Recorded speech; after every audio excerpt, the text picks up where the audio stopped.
Pinocchio, Chapter 20. Pinocchio, now free from prison, meets the nice fairy again. But will his life be less dangerous? Let's find out. Fancy the happiness of Pinocchio on finding himself free! Without saying yes or no, he fled from the city and set out on the road that was to take him back to the house of the lovely fairy. It had rained for many days, and the road was so muddy that, at times, Pinocchio sank down almost to his knees. But he kept on bravely, tormented by the wish to see his father and his fairy sister with azure hair. He raced like a greyhound. As he ran, he was splashed with mud, even to his cap. "How unhappy I have been," he said to himself. "And yet I deserve everything, for I am certainly very stubborn and stupid. I will always have my own way. I won't listen to those who love me and who have more brains than I. But from now on, I'll be different, and I'll try to become a most obedient boy. I have found out, beyond any doubt whatever, that disobedient boys are certainly far from happy, and that in the long run they always lose out. I wonder if father is waiting for me. Will I find him at the fairy's house?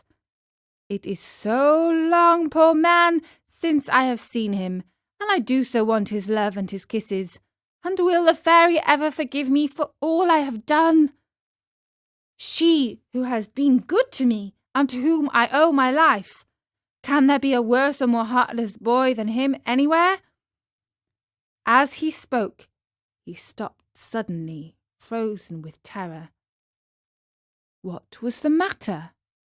An immense serpent lay stretched across the road, a serpent with a bright green skin, fiery eyes which glowed and burned, and a pointed tail that smoked like a chimney.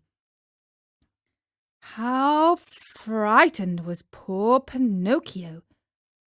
He ran back wildly for half a mile, and at last settled himself atop a heap of stones to wait for the serpent to go on his way and leave the road clear for him. He waited an hour, 2 hours, 3 hours, but the serpent was always there, and even from afar one could see the flash of his red eyes and the column of smoke which rose from his long, pointed tail. Pinocchio, trying to feel very brave, walked straight up to him and said in a sweet, soothing voice, "I beg your pardon, Mr. Serpent. Would you be so kind as to step aside to let me pass?" He might as well have talked to a wall. The serpent never moved. Once more, in the same sweet voice, he spoke. "You must know, Mr. Serpent, that I am going home where my father is waiting for me. It is so long since I have seen him. Would you mind very much if I passed?" He waited for some sign of an answer to his questions, but the answer did not come. On the contrary, the green serpent, who had seemed until then wide awake and full of life, became suddenly very quiet and still. His eyes closed and his tail stopped smoking. "Is he dead, I wonder?" said Pinocchio, rubbing his hands together happily. Without a moment's hesitation, he started to step over him, but he had just raised one leg when the serpent shot up like a spring, and the marionette fell head over heels backwards. He fell so awkwardly that his head stuck in the mud, and there he stood with his legs straight up in the air. At the sight of the marionette kicking and squirming like a young whirlwind, the serpent laughed so heartily and so long that at last he burst an artery and died on the spot. Pinocchio freed himself from his awkward position and once more began to run in order to reach the fairy's house before dark. As he went, the pangs of hunger grew so strong that, unable to withstand them, he jumped into a field to pick a few grapes that tempted him. Woe to him!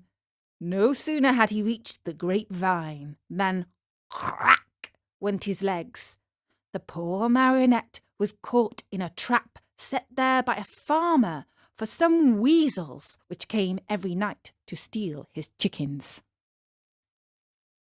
And that was chapter 20 of Pinocchio. Poor Pinocchio escaped the nasty serpent, but has been trapped again. Can he escape? Find out in the next chapter of Pinocchio on storynori.com.